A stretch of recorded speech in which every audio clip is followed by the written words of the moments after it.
Na kagaya ng pinangako ko sa naunang video ko, ito yung feedback ko after ng tinakbo ko siya ng 12 kilometers sa isang event, sa isang race. Sabihin na natin race, pero hindi naman ako ganun ka-competitive kasi nga to give you a little bit background, newbie pa ako sa running era ko. Sinabi ko sa naunang video ko, 650 kilometers pa lang yung natakbo ko sa loob ng 3 buwan or mahigit 3 buwan kasi isama mo na yung mga medyo hindi pa ganun ka-committed na mga iilang buwan from March to May. Kung isasali natin yon, around 650 kilometers lahat-lahat. May improvement na. Yun yung masasabi ko. Ang nasabi ko earlier sa review ko dito is that yun nga, maganda siya kasi magaan, mura lang, breathable itong upper niya. So far, hindi naman ganun kaliitan yung toe box niya. Tapos, isa pa, malambot siya. Which is something na na-appreciate ko talaga nung tinakbo ko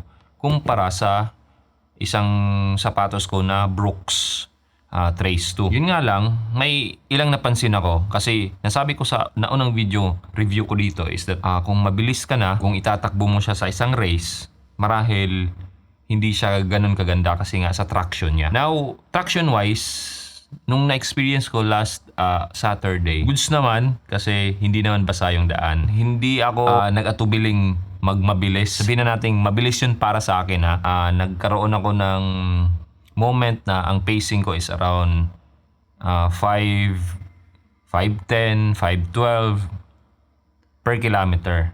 So yung pinaka mababa ko is around siguro titingnan natin around 5:47 yung pinaka mababa ko.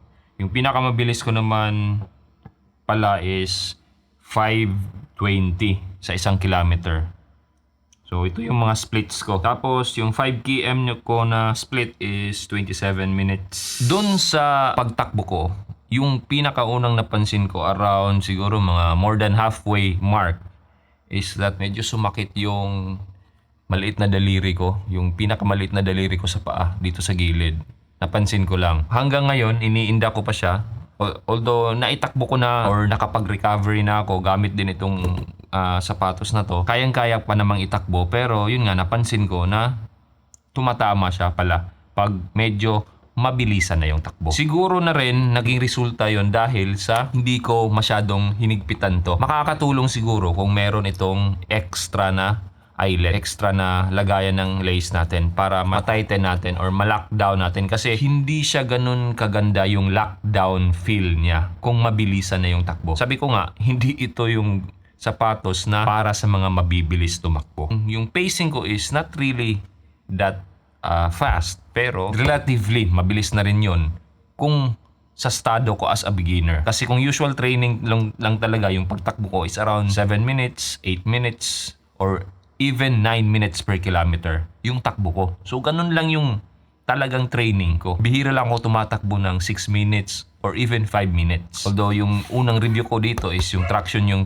problema ko dito. Well, traction wise, goods na rin naman. Pwedeng-pwede na sa bilis ko na yon. Ang iniinda ko is yung upper niya na medyo hindi ganun kaganda yung lockdown feel. Now kung dito naman sa likod na part, yung heel counter niya, heel tab, wala namang problema. I think nag-contribute din yung sinabi ko sa isang naunang video ko na hindi ko masyadong hinihigpitan to. Kasi yung first experience ko nung sinuot ko to around 10 minutes pa lang sa pagtakbo ko, sumakit yung paa ko. Napagdesisyonan ko na luwagan siya or hindi ganun kahigpit yung pagtali ko. For a 1,500 na sapatos, and for the performance na nakuha ko dito, I think goods na to. Saka ito nga pala yung naging resulta ng, sabihin na natin, mga 120, 130 kilometers na. Pudpud na siya dito sa gilid. Pero yun nga, alternate shoes ko lang to. Saka mura lang siya. For me, goods na to.